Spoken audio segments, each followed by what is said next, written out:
الحمدللہ رب العالمین والصلاة والسلام علی خاتم النبیین اما بعد فاعوذ باللہ من الشیطان الرجیم بسم اللہ الرحمن الرحیم. پڑھیے الصلاة والسلام علیک یا رسول اللہ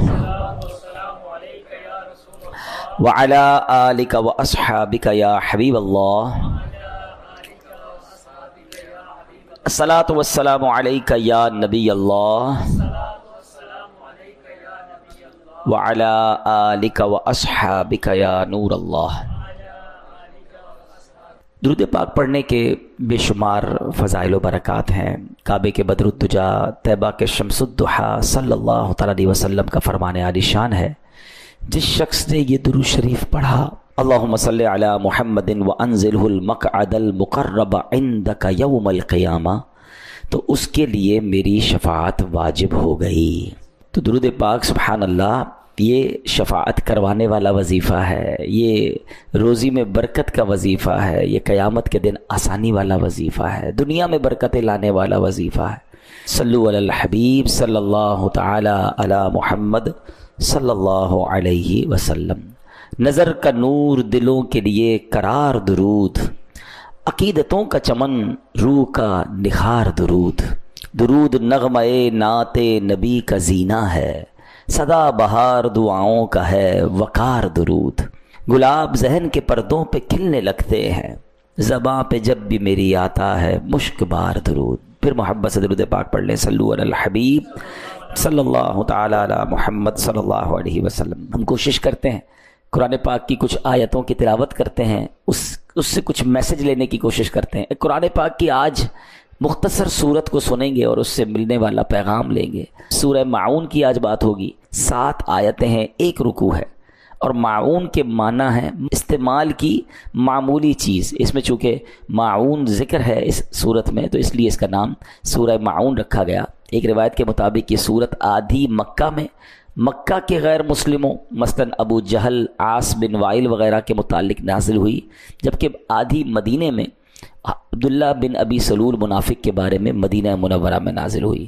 بنیادی طور پر یہ نقطہ سمجھایا گیا ہے کہ قیامت کے دن اٹھنے اور بارگاہ الہی میں پیش ہونے کا انکار ابو الخبائث یعنی برائیوں کی جڑ ہے. اس انکار کے سبب انسان برے اور گھٹیا کردار کا عادی ہو جاتا ہے. یعنی جس کو یہ ظاہر ہی نہیں کہ مرنا ہے، مرنے کے بعد اللہ کے پاس جانا ہے، اللہ کی بارگاہ میں حساب دینا، جب یہ دماغ میں نہ ہو تو یہ سب سے بڑی برائیوں کی جڑ ہے. پھر انسان کس بات کی نیکی کرے گا جب پتہ ہے حساب ہی نہیں دینا. تو کفار اس وجہ سے بہت زیادہ برائیوں میں ملوث تھے. قیامت کے دن کا یہی انکار آدمی کو ظالم بناتا ہے. جو قیامت کا انکار کرتا ہے اس کے اندر سے انسانیت مٹ جاتی ہے. وہ انسان نما حیوان بن کر یتیموں، مسکینوں اور بے سہاروں پر ظلم ڈھاتا ہے، انہیں دھکے دیتا ہے. یہی قیامت کا انکار آدمی کو ریاکار بناتا ہے. یہی قیامت کا انکار بندے کو اپنے رب کریم کا نافرمان بناتا ہے. یہی انکار کنجوس بناتا ہے. حرص و ہوس کے دلدل میں پھنس کر انسان برباد ہو جاتا ہے.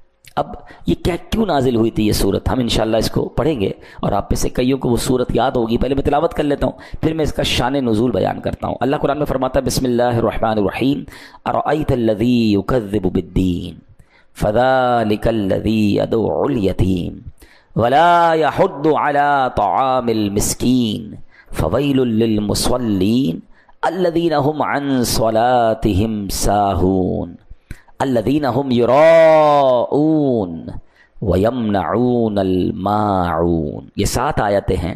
یہ صورت کیوں نازل ہوئی، اس کا شان نزول کیا ہے، اب ذرا یہ سنیے گا کہ مکہ پاک میں ایک یتیم بچہ تھا.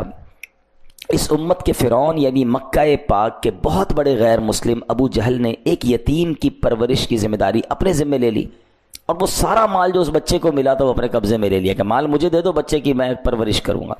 اب چاہیے تو یہ تھا کہ یتیم کا مال تھا، اس بچے کی اچھی پرورش کرتا، اس کا مال اس پر خرچ کرتا. اب اس کے دل میں حرص و ہوس نے قبضہ کیا. یتیم کی پرورش کرنے کی بجائے اس کے مال پر قبضہ کر کے ایک دن وہ یتیم آیا کہ میرا مال دے دیں، تو دھکے دے کے اسے نکال دیا، کچھ بھی اس کی خدمت نہیں کی. اب قریش کے دوسرے سرداروں نے اس یتیم سے کہا کہ ایسا کرو، تم مسلمانوں کے نبی حضرت رسول اللہ علیہ الصلوۃ والسلام کے پاس جاؤ، وہ تمہاری مدد کریں گے. قریش کے لوگوں نے بات مذاق کے طور پر کہی تھی کہ جب وہ ان سے مدد مانگنے جائیں گے اور یہ ابو جہل کے پاس آئیں گے تو ابو جہل نے اور بدتمیزی کرنی ہے معاذ اللہ، اور معاملہ آگے بڑھے گا. مگر انہیں کیا معلوم تھا کہ جس کے پاس بھیج رہے ہیں وہ رب کائنات کے محبوب ہیں، وہ ابرو کا اشارہ فرما دے تو دنیا ادھر سے ادھر ہو جاتی ہے. انہیں تو معلوم نہیں تھا نا، وہ اللہ کا نبی نہیں مانتے تھے. تو اب بہرحال وہ نبی پاک کے پاس وہ بچہ آ گیا. سبحان اللہ، کیا خوبصورت بات اشعار میں علماء نے لکھی نا، غم و رنج و علم اور سب بلاؤں کا مداوا ہو، اگر وہ گیسوؤں والا میرا دلدار ہو جائے، اشارہ پائے تو ڈوبا ہوا سورج برآمد ہو، اشارہ پائے تو ڈوبا ہوا سورج برآمد ہو، اٹھے انگلی تو مہ دو بلکہ دو دو چار ہو جائے. نبی پاک کی شان. وہ یتیم بچہ چلا گیا پیارے آقا علیہ السلام کے پاس. نبی پاک سبحان اللہ سب سے محبت کرنے والے پیارے آقا ابو جہل کے گھر چلے گئے. اب لوگ انتظار کر رہے تھے کہ اب جو باتیں ہوں گی اس سے معاذ اللہ ابو جہل اور بدتمیزی کرے گا اور جھگڑا بڑھے گا. نبی پاک یتیم کی مدد کرنے ابو جہل کے گھر گئے، اور نبی پاک علیہ السلام کے جب اس کے گھر گئے تو لوگ تو سمجھے آج بڑی اکڑ دکھائے گا ابو جہل، آج بڑی بدتمیزی کرے گا.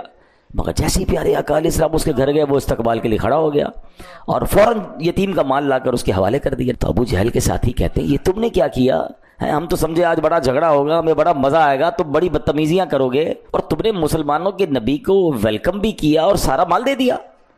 تو ابو جہل کہتا ہے خدا کی قسم میں نے محمد علیہ السلام کے دائیں اور بائیں ایک نیزہ دیکھا، مجھے ڈر لگ رہا تھا اگر ان کی بات نہ مانی تو وہ نیزہ مجھے پھاڑ ڈالے گا. یہ نبی پاک کا معجزہ تھا، اس کے دل پہ روب طاری ہو گیا. حالانکہ ابو جہل نبی پاک علیہ السلام کا سب سے بڑا دشمن ابو جہل. یاد رکھیے جس طرح حضرت موسیٰ کے زمانے میں فرعون تھا نا، اس امت کا فرعون ابو جہل کو کہا جاتا ہے. بڑا تنگ کیا اس شخص نے، اس بدبخت نے، لیکن اس واقعے میں وہ بے بس ہو گیا. سبحان اللہ. تو اب ابو جہل اور اس یتیم بچے کا جب یہ واقعہ ہوا نا تو سورہ ماعون کی پہلی چند آیات نازل ہوئی. اللہ فرماتا ہے بسم اللہ الرحمن الرحیم ارأیت الذی یکذب بالدین فذلک الذی یدعو الیتیم ولا یحض علی طعام المسکین. کیا معنی ہے اس کا؟ کیا تم نے اس شخص کو دیکھا جو دین کو جھٹلاتا ہے، پھر وہ ایسا ہے جو یتیم کو دھکے دیتا ہے اور مسکین کو کھانا دینے کی ترغیب نہیں دیتا. اب یاد رکھیے گا سورہ ماعون کے 4 مین ٹاپک ہیں، 4 مرکزی مضمون ہیں. بخل یعنی کنجوسی، نمبر 2 نمازوں میں سستی اور لاپرواہی، نمبر 3 ریاکاری دکھلاوا، اور نمبر 4 دوسروں کی خیر خواہی نہ کرنا. ابھی جو بخل ہے نا، کنجوسی، یہ بہت شدید عیب ہے. اور یہ یاد رکھیے گا یہ غیر مسلموں کا انداز تھا جو دین کا انکار کرتے تھے، مرنے کے بعد اٹھنے کا انکار کرتے تھے، ان کی عادت تھی. کیا فرمایا؟ یدعو الیتیم ولا یحض علی طعام المسکین. یتیم کو دھکے دیتا ہے اور مسکین کو کھانا دینے کی ترغیب نہیں دیتا. یعنی دین کو جھٹلانے والے شخص کا اخلاق کا حال یہ ہے کہ وہ یتیم کو دھکے دیتا ہے اور اپنے گھر والوں اور دیگر مالداروں کو اس بات کی ترغیب نہیں دیتا کہ مسکین کو کھانا کھلائے. کتنا گھٹیا درجہ ہے یہ کنجوسی کا. کوئی کتنا ہی کنجوس کیوں نہ ہو، روتے بلکتے یتیم اور بے سہارا بچے کو دیکھ کر تو بندے کو ترس آ جاتا ہے. زیادہ نہیں تو 1 آدھ وقت کا کھانا ہی اسے کھلا دیتا ہے. مگر انسان کے دل پر جب لالچ غالب ہو جائے، جب بدبختی غالب ہو جائے تو پھر وہ یتیموں کا مال کھاتا ہے، اس کو روتے ہوئے یتیم بچے کا خیال بھی نہیں آتا. اے میرے پیارے اسلامی بھائیوں، یہ تو ابو جہل کا کام تھا نا. مگر سچ بتائیے کہ آج ہمارے معاشرے میں یہ نہیں ہو رہا؟ کیا یہ واقعات سننے کو نہیں ملتے کہ اپنے رشتہ دار، نارملی یتیم کا مال کون کھاتا ہے؟ پھر رشتہ دار ہی تو کھا جاتے ہیں. یا کوئی والد کا دوست ہوتا ہے کہ آپ فکر ہی نہ کریں، بچے کو میں نے سنبھالنا ہے، میں نے پالنا ہے، اس کا مال مجھے دے دو، ورثہ مجھے دے دو، اب میں ٹھیک کر دوں گا. بھائی کھا جاتے ہیں، رشتہ دار کھا جاتے ہیں یتیم کا مال. آپ سوچیں اس سورت کو 100 بار پڑھا ہوگا اور اللہ کفار کی عادتیں بیان فرما رہا ہے قرآن میں کہ یہ اتنے گھٹیا لوگ ہیں کہ یتیم کا مال کھا جاتے ہیں، مسکین کو کھانا نہیں کھلاتے. مگر آج کلمہ پڑھنے والا ورثے کا مال کھا جاتا ہے، بہنوں کا ورثہ لوگ کھا رہے ہیں، یتیم کا مال کھا رہے ہیں. کدھر جواب دیں گے؟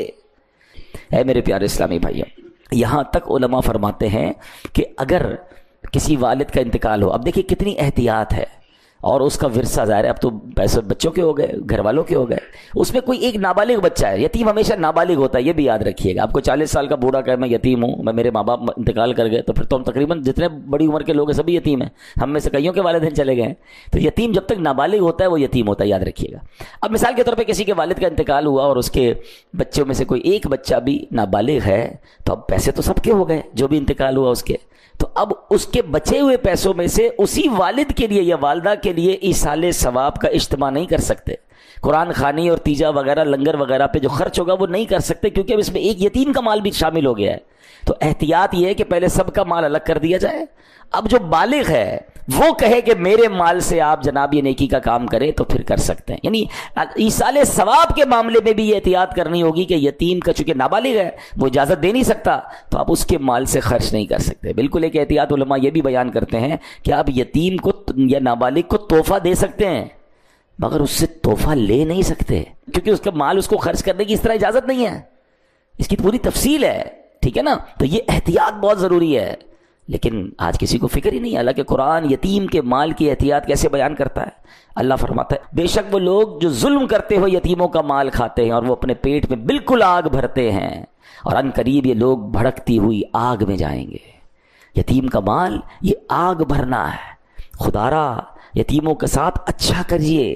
حدیث پاک میں آتا ہے کہ یتیم کا مال ظلمن کھانے والے قیامت میں اس طرح اٹھیں گے کہ ان کے منہ کان اور ناک سے دھواں اٹھتا ہوگا، جس سے وہ پہچانے جائیں گے کہ یتیموں کا مال ناحق کھانے والے ہیں. خاندان میں چیک کیجئے، مجھے جو سن رہے ہیں، اگر کسی رشتہ دار کے کسی بچے کا، خاندان کے کسی بچے کا، اس یتیم کا آپ پر حق باقی ہے، خدا کے واسطے پورا اچھے طریقے سے ادا کر دیں. ادھر بھی مارے جائیں گے ادھر بھی مارے جائیں گے. اور سبحان اللہ یتیم کی کفالت کتنی بڑی نیکی ہے.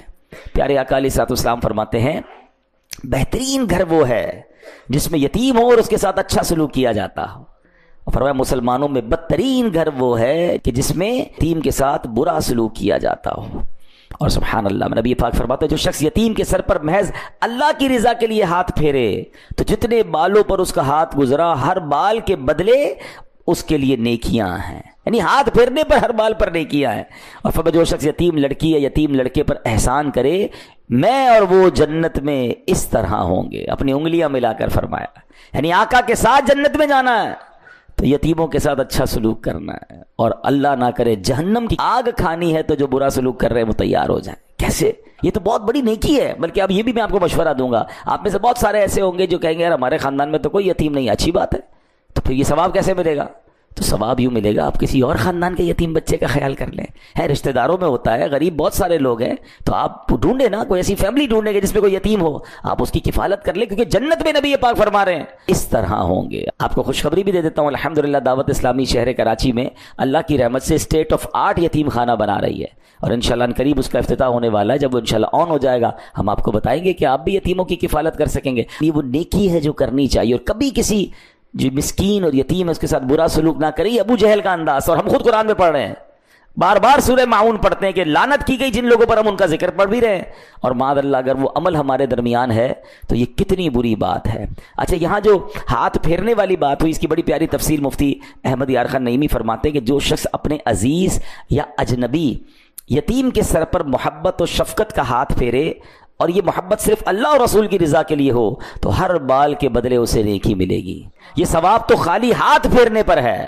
جو مال خرچ کرے، اس کی خدمت کرے، اس کی تعلیم کا انتظام کرے تو سوچے پھر اجر کتنا ہوگا. سبحان اللہ سبحان اللہ. بلکہ ایک اور اس میں بڑی پیاری بات ہے کہ اگر کسی کو دل نرم نہ ہوتا ہو نا، بعض لوگ کہتے ہیں رونا نہیں آتا، دل میں سختی بڑی ہے. ایک بار ایک شخص نے نبی پاک کی بارگاہ میں دل کی سختی کی شکایت کی تو پیارے آقا نے فرمایا کیا تو چاہتا ہے کہ تیرا دل نرم ہو جائے، تیری حاجتیں پوری ہوں؟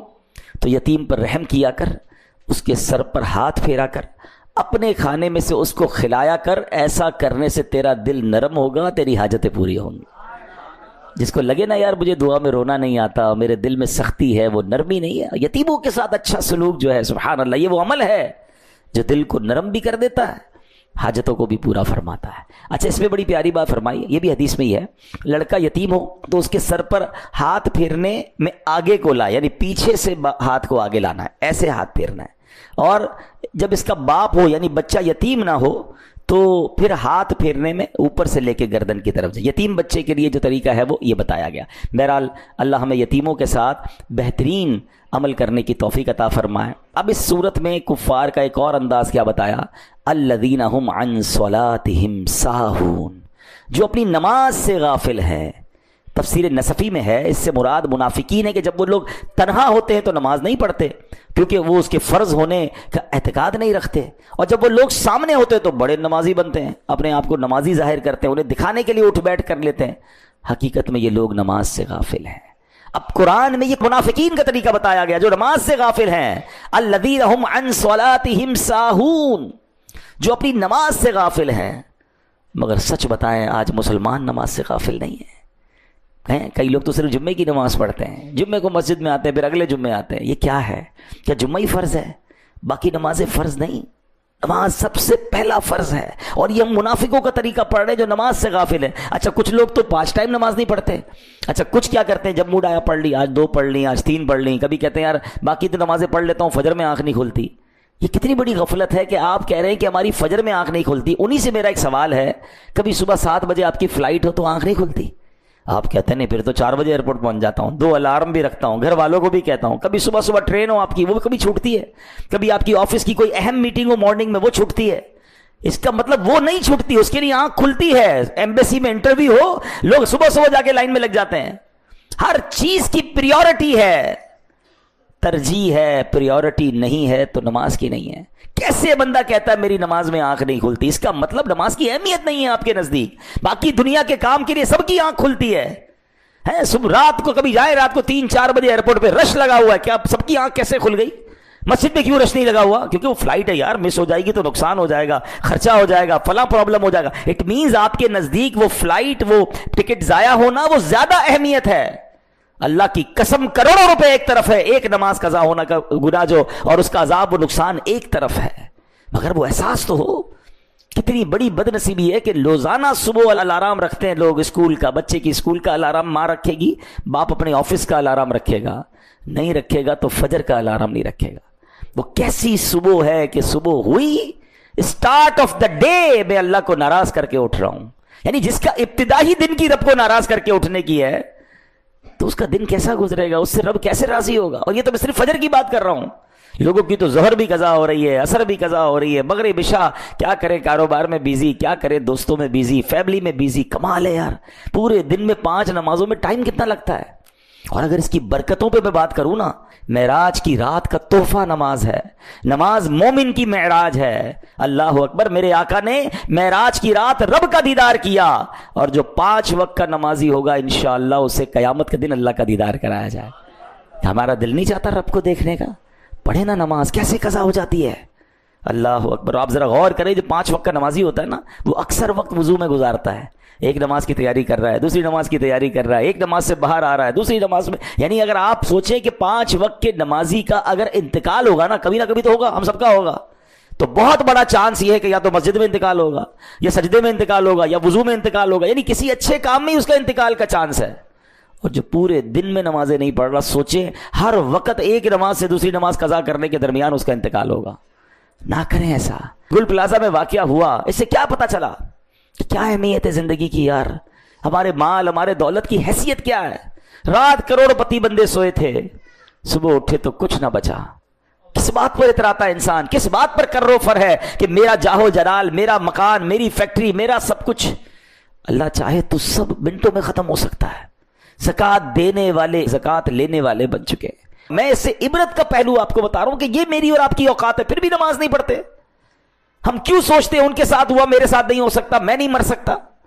کیا میں نے اور آپ نے اپنے سے کم عمر لوگوں کے جنازے نہیں پڑھے؟ جب مجھ سے چھوٹی عمر کا مر سکتا ہے تو میں بھی مر سکتا ہوں، بھائی مجھے بھی مرنا ہے۔ اللہ سے دعا کرتے ہیں، اے اللہ میں جلنے والی، کٹنے والی، پھٹنے والی، ڈوبنے والی موت سے بچائی رکھنا۔ اے اللہ عافیت والی، خیر والی، نمازوں والی، بستر والی نہیں بلکہ زندگی کی آخری نماز کھڑے ہو کر ہمیں مسجد نبوی میں ادا کرنے کی توفیق عطا فرما، اور ہمیں مدینہ پاک والی اور آقا کی دید والی موت نصیب فرما۔ لیکن بھائی اینڈ آف دا ڈے مرنا تو ہے نا، قبر میں تو جانا ہے نا، کیسے نماز کے بغیر زندگی گزار رہے ہیں، کیسے جواب دیں گے؟ قرآن کہہ رہا ہے یہ منافقوں کا طریقہ ہے، الذین هم عن صلاتهم ساہون، جو لوگ اپنی نماز سے غافل ہیں۔ ہم کیسے غافل ہو سکتے؟ پلیز نماز پڑھیں، نماز کی سستی ختم کریں، نیت کریں کہ آج کے بعد ہماری کوئی نماز قضا نہیں ہوگی۔ آگے کیا فرمایا؟ الذین هم یراؤون، وہ جو دکھاوا کرتے ہیں، یعنی منافقین فرائض کی ادائیگی اللہ پاک کی رضا حاصل کرنے کے لیے نہیں بلکہ لوگوں کو دکھانے کے لیے کرتے تھے۔ آج بھی یہ وبا عام ہے، نیکی کرنی ہے لوگوں کو دکھانا ہے، نیکی کر پہلے کہتے تھے دریا میں ڈال، اب نیکی کر فیس بک پہ ڈال، سوشل میڈیا پہ ڈال، لوگوں کو بتانا ہے۔ ریاکاری کی تعریف یہ ہے کہ اللہ کی رضا کے علاوہ کسی اور ارادے سے عبادت کرنا، یہ ریاکاری۔ لوگ مجھے نمازی کہیں، لوگ مجھے حاجی کہیں، لوگ مجھے سخی کہیں، میری واہ واہ ہو جائے، اس کا مطلب you are not making worship because of اللہ سبحانہ و تعالی۔ آپ اللہ کے لیے نہیں کر رہے، آپ لوگوں کے لیے کر رہے۔ خود اپنے دل سے پوچھیں، نیکی کر کے کیوں جی چاہتا ہے کہ لوگوں کو میں بتاؤں، میں ذرا ڈالوں سوشل میڈیا پہ، پھر دیکھوں کتنے لائکس آئے، کتنے سبحان اللہ، کتنے زبائی۔ خود سوچیں یار، ایکچولی ریاکاری سے جو بچنے کا طریقہ ہے نا، اپوزٹ آف ریاکاری اخلاص ہے، اور اخلاص ایکچولی اخلاص از دا کی آف قبولیت، قبولیت کی چابی ہے، ایکسیپٹنس کی چابی ہے۔ اور وہ کیا ہے؟ طریقہ بتایا علماء نے کہ اخلاص یہ ہے کہ جس طرح بندہ اپنے گناہوں کو چھپاتا ہے اس طرح اپنی نیکیوں کو چھپائے۔ ہم میں سے کون ہے جو چاہتا ہے میرے گناہ لوگوں کو پتہ چلے؟ کوئی نہیں چاہتا۔ نیکیاں سب کو پتہ چلنی چاہیے۔ 15 سال پہلے حج کیا تھا وہ 1500 لوگوں کو بتا چکے ہوں گے، کل جھوٹ بولا تھا وہ بتائیں گے کسی کو؟ آج صبح موبائل پہ کچھ دیکھا تھا وہ بتائیں؟ وہ نہیں، وہ پتہ نہ چلے۔ 15 سال پرانا میں حاجی، میں نمازی، میں حافظ۔ میں نہیں کہتا یہ کرنا گناہ ہے، نیت سوچیں اپنے دل میں کیا ہے۔ کسی حاجی کے بارے میں سوچنے کا نہیں کہہ رہا، اپنے بارے میں سوچیں۔ ہو سکتا ہے کوئی اچھی نیت سے بتا رہا ہو، ہم کسی پر الزام نہ لگائیں، اپنے آپ کو تو چیک کریں نا، کیونکہ قرآن کہتا ہے الذین ہم یراؤون، وہ جو دکھاوا کرتے ہیں۔ ہائے ہائے ہائے۔ اور اب آخری بات، قرآن کیا کہتا ہے ہمیں سمجھنا ہے، وَيَمْنَعُونَ الْمَاعُونَ، اور برتنے کی معمولی چیزیں بھی نہیں دیتے۔ معاون کا مطلب ہے معمولی استعمال کی چیزیں۔ مطلب یہ کہ منافقین اتنے کنجوس، بے حس اور بے پرواہ ہیں کہ اگر کوئی ان سے عام استعمال کی معمولی سی چیز بھی مانگ لے تو یہ دینے سے انکار کر دیتے ہیں۔ علماء کرام فرماتے ہیں مستحب یہ ہے آدمی اپنے گھر میں ایسی چیز اپنی حاجت سے زیادہ رکھے جن کی ہمسایوں کو ضرورت ہوتی ہے، انہیں ادھار دیا کرے۔ حدیث پاک میں آتا ہے، حضرت عائشہ صدیقہ فرماتی ہیں میں نے عرض کیا یا رسول اللہ علیہ السلام کون سی چیز جس کا منع کرنا حلال نہیں ہے، یعنی کوئی مانگے تو منع نہیں کرنی چاہیے، فوراً دینی چاہیے؟ تو فرمایا پانی، نمک اور آگ۔ اور اس کی وجہ کیا فرمائی؟ کہتے ہیں حضور پانی کا حکم، تو پانی تو سمجھ آ گیا کہ کوئی بھی مانگے اسے پلا دے، آگ اور نمک سے کیا مراد ہے؟ حکم کیوں ہے؟ فرمایا جس نے کسی کو آگ دی گویا اس نے اس آگ سے پکا ہوا سارا کھانا خیرات کر دیا۔ پہلے زمانے میں لکڑی وغیرہ دیتے تھے لوگ، آگ لگاتے تھے، یعنی اس کے چولہے کا اگر آپ نے انتظام کر دیا، اس چولہے پہ جتنا کھانا بنا سب آپ نے خیرات کیا۔ فرمایا جس نے کسی کو نمک دیا اس نے گویا وہ سارا کھانا خیرات کیا جس کھانے میں نمک کی وجہ سے لذت آئی ہے۔ ہائے ہائے ہائے۔ اور صرف پانی پلانے کی فضیلت کیا ہے؟ فرمایا جس نے کسی مسلمان کو ایک گھونٹ پانی وہاں پلایا جب پانی عام ملتا ہے، نارمل پانی ملتا ہے، تو اسے غلام آزاد کرنے کا ثواب ہے۔ اور جس نے کسی مسلمان کو وہاں ایک گھونٹ پلایا جہاں پانی نہ ملتا ہو تو اس نے گویا اسے زندگی بخشی۔ نارمل پانی پلانے کا ثواب اتنا ہے، اور جہاں پانی نہیں وہاں پلانا۔ مگر ادھر دل ہی نہیں چلتا، اللہ کی راہ میں خرچ نہیں کرتے لوگ، اپنی زکوٰۃ پوری نہیں دیتے۔ کنجوسی بھی منافقین کا اور کفار کا انداز ہے۔ تو اے میرے پیارے اسلامی بھائیوں، آج سورہ معون ہم نے سنی، اس کی تفسیر سنی، کفار کی عادتیں سنی۔ چیک یہ کرنا ہے کہ کیا یہ عادتیں میرے اندر تو نہیں؟ یتیم کا مال کھانا یہ کفار کا طریقہ، مسکین کو مدد نہ کرنا یہ کفار کا طریقہ، اپنی عبادتیں دوسروں کو دکھانا، ریاکاری کرنا، اللہ کے لیے نہیں لوگوں کے لیے عبادت کرنا، یہ کفار کا طریقہ۔ مسلمانوں پر خرچ نہ کرنا، چھوٹی چھوٹی چیزیں بھی نہ دینا، یہ بھی کفار کا طریقہ ہے۔ اللہ کرے کہ یہ عادتیں ہمارے اندر سے نکل جائیں اور ہم ایمان والوں کے اوصاف اپنانے والے بنیں، ہم سخاوت کرنے والے بنیں، ہم اللہ کے لیے عبادت کرنے والے بنیں اور یتیموں مسکینوں کے مددگار بن جائیں۔ اللہ مجھے بھی اور آپ کو بھی عمل کرنے کی توفیق عطا فرمائے، آمین بجاہ النبی الامین صلی اللہ علیہ وسلم۔ سورہ کوثر۔ سورہ کوثر کا تعارف، مقام نزول۔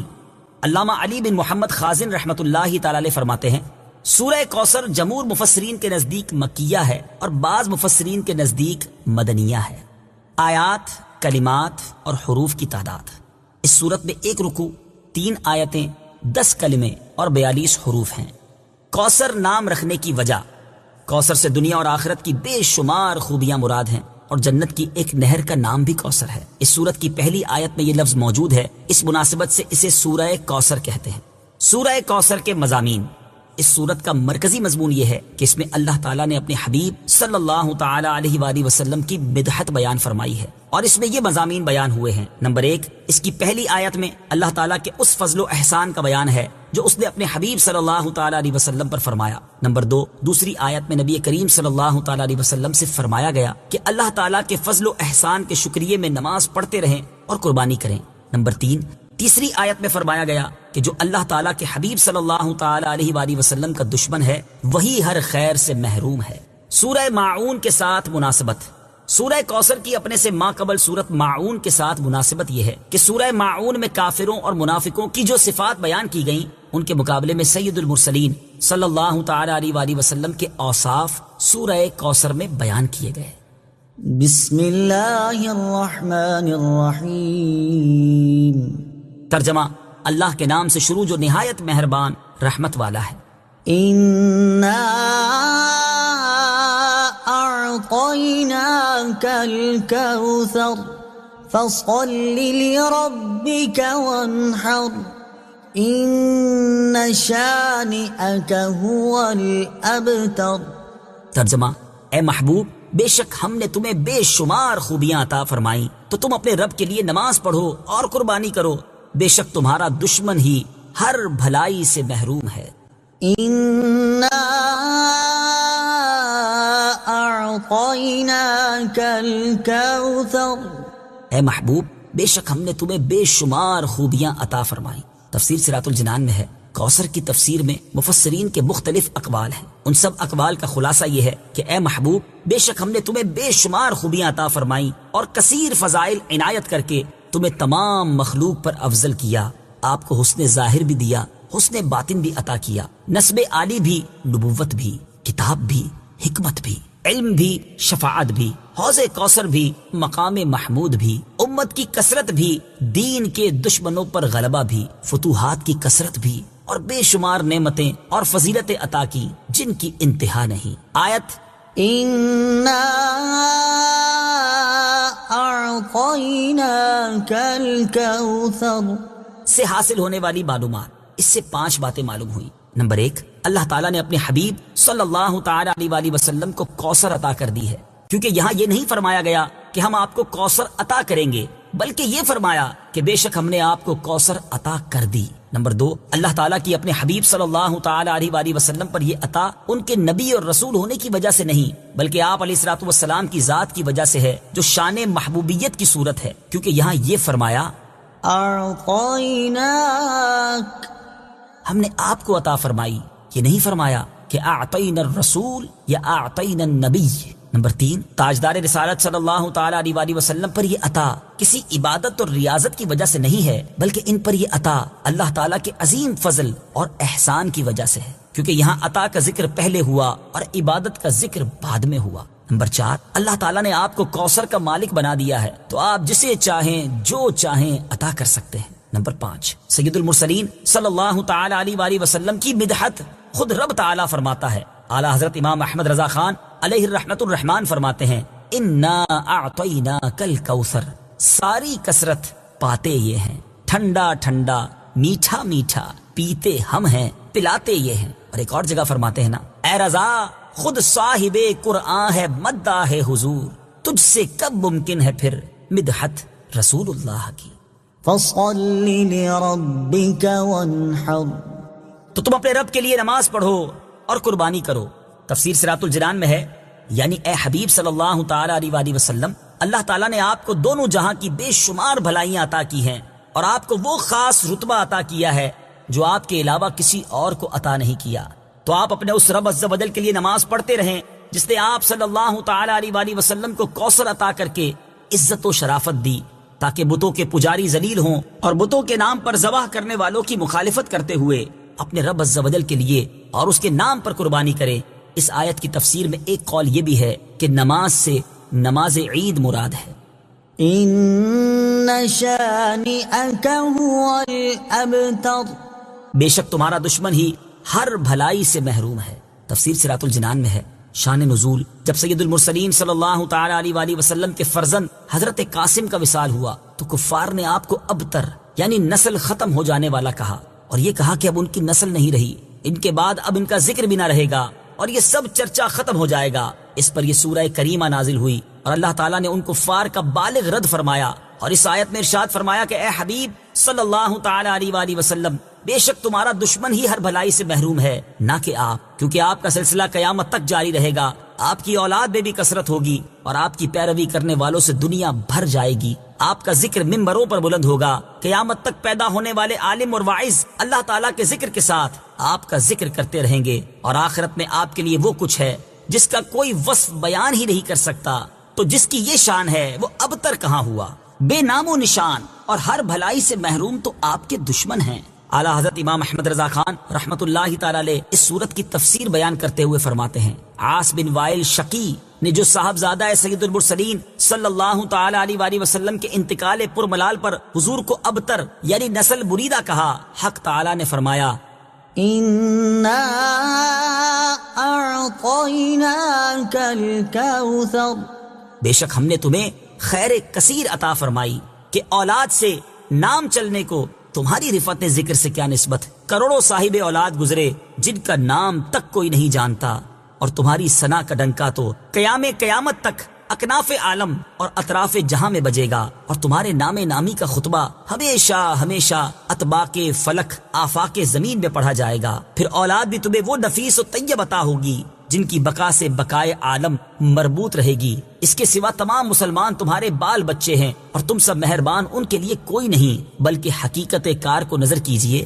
تو تمام عالم تمہاری اولاد مانوی ہے، کہ تم نہ ہوتے تو کچھ بھی نہ ہوتا، اور تمہارے ہی نور سے سب کی آفرینش ہوئی، اسی لیے جب ابو البشر آدم تمہیں یاد کرتے تو یوں کہتے، یا ابنی صورتن و ابایا معنن، اے ظاہر میں میرے بیٹے اور حقیقت میں میرے باپ، پھر آخرت میں جو تمہیں ملنا ہے اس کا حال تو خدا ہی جانے، جب اس کی یہ عنایت بے غایت تم پر مبذول ہو تو تم ان اشقیاء کی زبان درازی پر کیوں ملول ہو، بلکہ فصل لربك وانحر، رب کے شکرانے میں اس کے لیے نماز پڑھو اور قربانی کرو، ان شانئك هو الابتر، جو تمہارا دشمن ہے وہی نسل بریدہ ہے کہ جن بیٹوں پر اسے ناز ہے، یعنی عمرو و حشام رضی اللہ تعالی عنہما، وہی اس کے دشمن ہو جائیں گے، اور تمہارے دین حق میں آ کر بوجہ اختلاف دین اس کی نسل سے جدا ہو کر تمہارے دینی بیٹوں میں شمار کیے جائیں گے، پھر آدمی بے نسل ہوتا تو یہی صحیح کہ نام نہ چلتا، اس سے نام بد کا باقی رہنا 1000 درجے بدتر ہے، تمہارے دشمن کا ناپاک نام ہمیشہ بدی و نفرین کے ساتھ لیا جائے گا، اور روز قیامت ان گستاخیوں کی پوری سزا پائے گا، والعیاذ باللہ تعالی۔ اس سے معلوم ہوا کہ حضور پر نور صلی اللہ تعالی علیہ وآلہ وسلم کا اللہ تعالیٰ کی بارگاہ میں مقام اتنا بلند ہے کہ ان کے گستاخ کو اس کی گستاخی